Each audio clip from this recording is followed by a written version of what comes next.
Okay, so I'm looking at chapter 7 of my book, Song of Mornius. Chapter 7 is also new, relatively new. I had 2 scenes that I had put as a replacement for the deleted chapter 6. And one of the scenes was the new chapter 6, which I read. The second scene I have made my chapter 7 because having both scenes in that one chapter would have made the chapter too long. So chapter 7 is the second scene that I've added to. I had one of my readers on YouTube, Paul Hoff, who has graciously offered to give me input as a reader, which is hugely appreciated. He asked me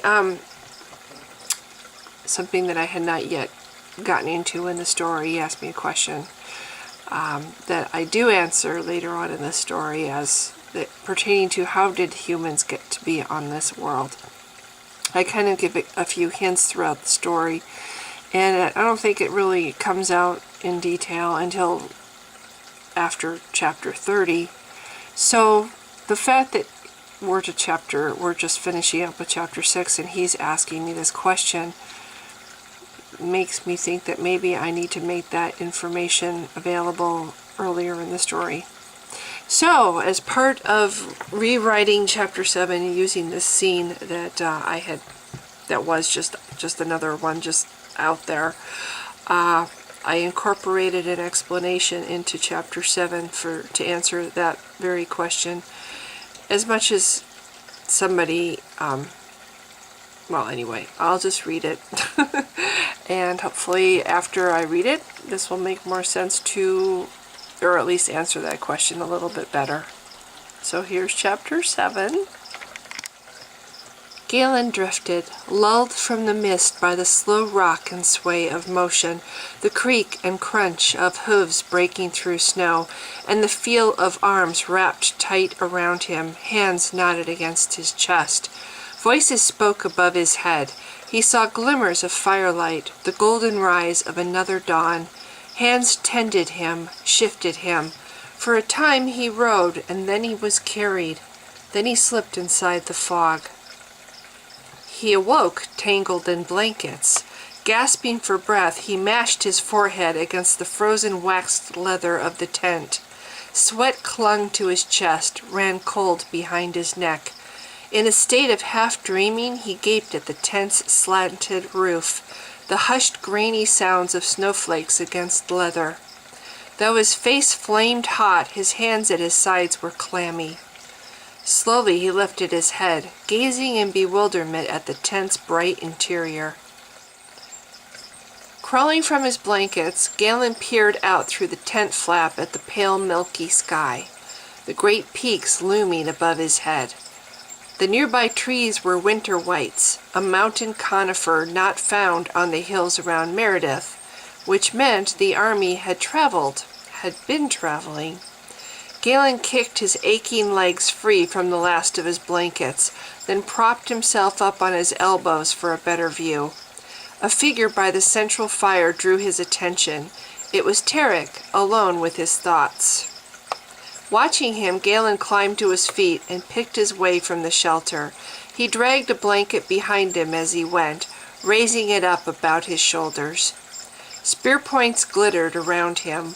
Warriors dismantled tents or crouched in the snow to pack their gear. The horses rattled their pails as they lipped the last of their grain. Feeling better? Tarek smiled. The muscles winced around his eyes, tightened beneath his beard. Galen crouched beside the fire. He extended his hands to warm them and shook his head, still exhausted. The kettle among the brands spat water at the flames. Clouds of steam rose to mingle with the smoke. How far have we come? The lines deepened between Tarek's brows. His armor creaked as he leaned forward, meeting Galen's stare. You've been sick. I don't know how you managed to control that staff. Many men were healed thanks to you.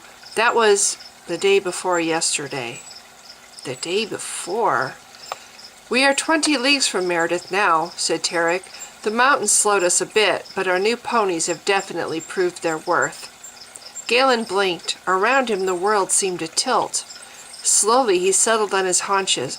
I remember. He shook his head. Someone carried me. I don't... Tarek reached out to pat his shoulder as he stood. That was Morriston, he said. I had my hands full with Ebony, and we were worried you would fall. Morriston. Galen glanced toward the warriors. The burly black lieutenant was missing, no doubt scouting ahead for a decent trail. Galen met Tarek's gaze with a frown.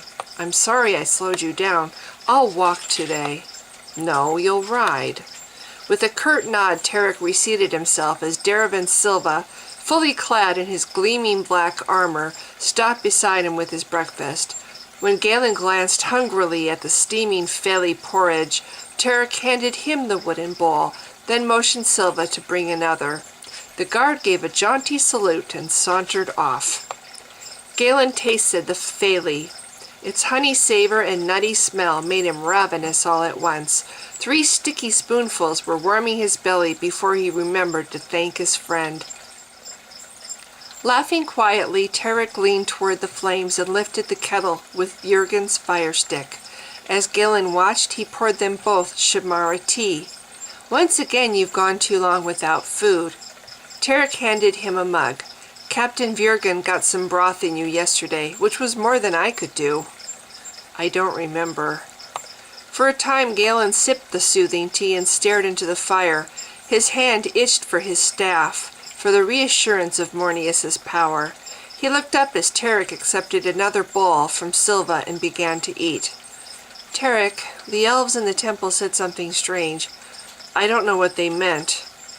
He shivered and cradled his mug in his hands, gazing at Tarek through curls of steam wafting from the little vessel. Humans have been here for 900 years? What does that mean? Where were we before the 900 years?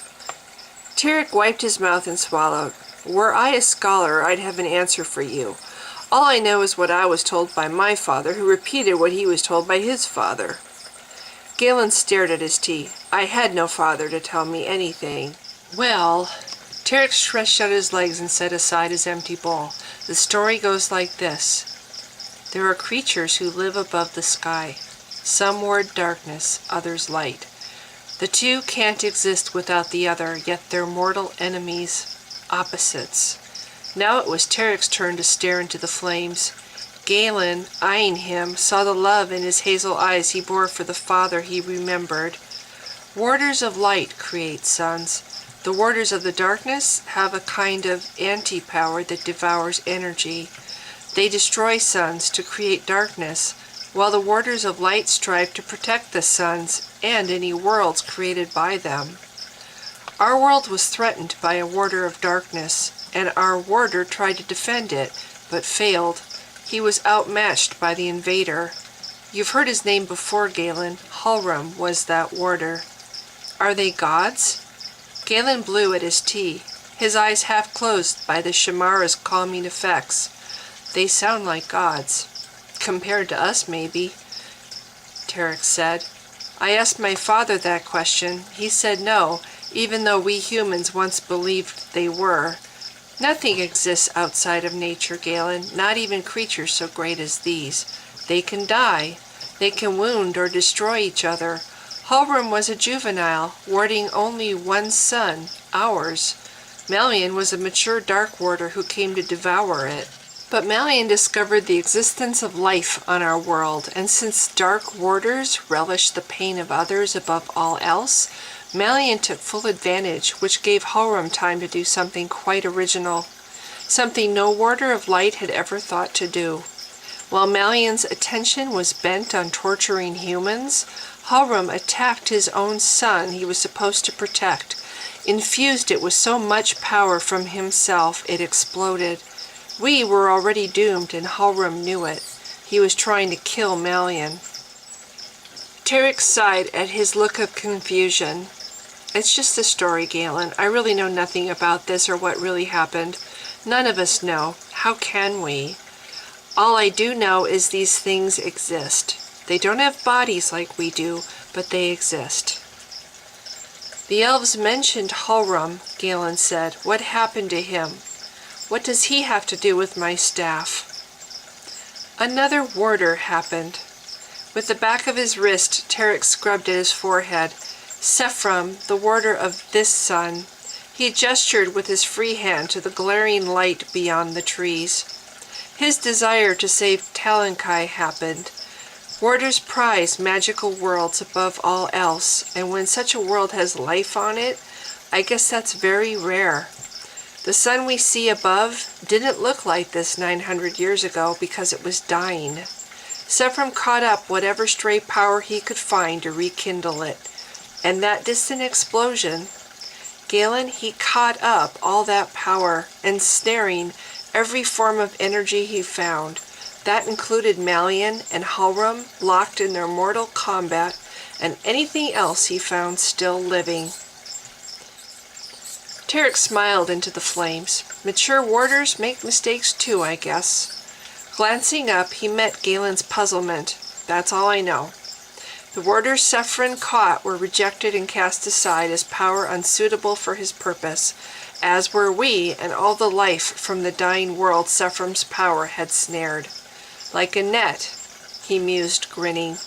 Ever see fishers land their nets? Same thing. They only keep what they can use. Except he made 2 mistakes, came a gruff voice. Feet crunched snow behind Galen's back, making him jump. He caught a glimpse of a thick brown bear fur and shifted hastily in the log to make room for the big warrior. Casting the warriors aside, at the same time he cast the living down upon this world. Now we have warders here where they don't belong.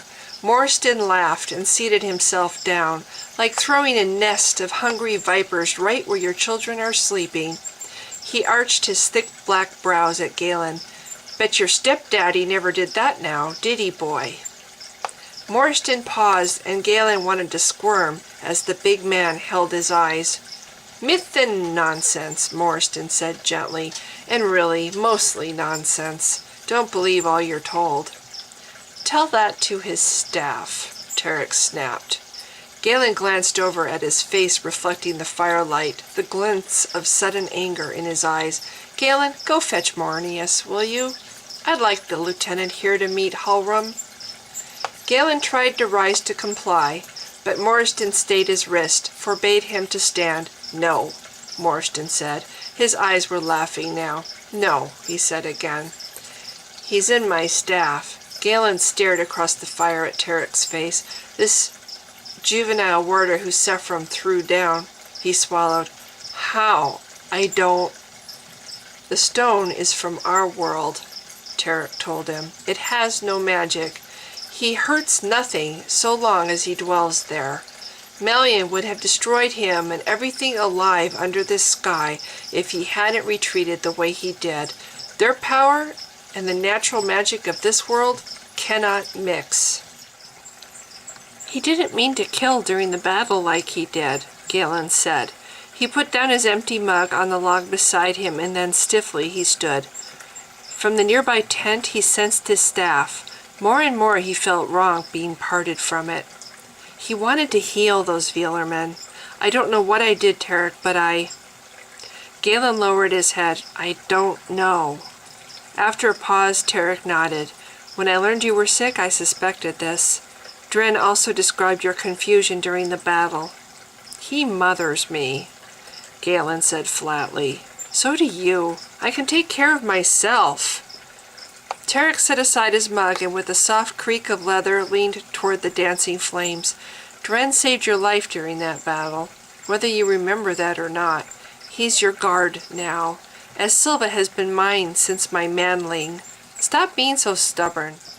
Abruptly, Tarek stood to meet his gaze. You saved my life too, remember? That counts for something with me. I want to give something back. I'll not force you to use your staff to kill. What you do with it is your business. But Dren Avram is your guard now for the duration. Got it? Galen nodded slowly. His mouth went dry at the memory of the massive wound Tarek had received in Kitterin, a city now dead. At that time he had wanted to die. With his own hands he had committed murder, had proven himself evil, all the terrible things his stepfather had said. Voices rose in the distance, the yells of the warriors carried across the snow. Most were out of sight behind the trees, practicing their drills. Galen glanced toward the voices and wondered. He'd never be a warrior. He lacked the strength of arm, the necessary weight and temperament. But if he had been born with a different body, what would his life have been? If only he had been born with the strength to fight back. Galen? A soft concern entered Tarek's voice. I'd like to fight. Galen paused, not sure if he had spoken aloud. Glancing at Tarek, he nodded slowly. To have strength enough to carry a sword. But when I think about hurting people, even Veelermen, they can't help what they are. He bit down on the quaver in his voice. I just know what it's like to be hurt.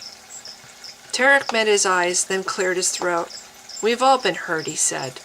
Do you know about our young Lieutenant Roth? What he's been through? Have I... Tarek broke off and scowled. No, he muttered. That's his story to tell. But Roth uses his pain, fights with it. It gives him courage. Galen frowned at the ache in Tarek's voice. I use my pain too, he said, in a different way. I know where people hurt, enough to guide my staff to heal them. I fight against their suffering. He gritted his teeth, looked his friend in the eye. I believe you now that Mornius can be a weapon. I believe you that it isn't my father living in the staff. But I am its wielder. That has to count for something. It does, Tarek said. Harum didn't choose you for nothing. If it wanted someone with physical strength, one of your stepbrothers would possess it. None of my men would be healed, and I'd be dead right now. Staring up at him, Galen nodded. Today you'll ride behind me on my horse, Tarek told him again. You're one of my army, Galen Laval. You belong here as much as any warrior. Got it? Even if I don't fight? If I don't do what you ask? Tarek's grin was fierce. Even so. With swift efficiency, the company broke camp and formed a single line in front of the sleds. Their number was a great deal less since the battle at Meredith, no longer really an army at all. Many faces were missing. The warriors Mornius failed to save were men Galen would not forget. He stood near Ebony's head as Tarek swung himself into the saddle. Then Tarek stuck out his arm, offering his hand. Galen met his eyes and reluctantly stepped forward. He clasped Tarek's wrist, letting his friend draw him up. Ebony jumped beneath his weight, protested with a toss of his head, a jangle of his bit against bridle. At once Tarek mastered his mount and wheeled him to confront the army. The men raised their swords in a silent salute. Now Tyrdan! Tarek gestured to the south, and as he did, a rider appeared. Galen recognized Morstan from his black braids and the tawny brown bear fur draped across his shoulders. The big lieutenant's bay gelding burst from the trees with an explosion of white powder, then plunged in a splay-legged canter through the drifts. Tarek grinned and watched him come. Farther down the line, Galen saw another man, Captain Morant Viergen, also pivot in his saddle to watch, his tough, compact body still bent from conversing with his men. Morstan, his black eyes gleaming, reined in beside Tarek with a shower of powdery snow. The way is clear! Morstan's baritone shocked the morning, rumbled back at them in echo across the mountains. Hear this, men? Cried Tarek. He turned in his saddle and raised his fist, his hazel eyes reflecting the fire of the dawn. The way is clear! On! To save Tyrdan! Galen grasped Tarek's sides as Ebony lunged forward.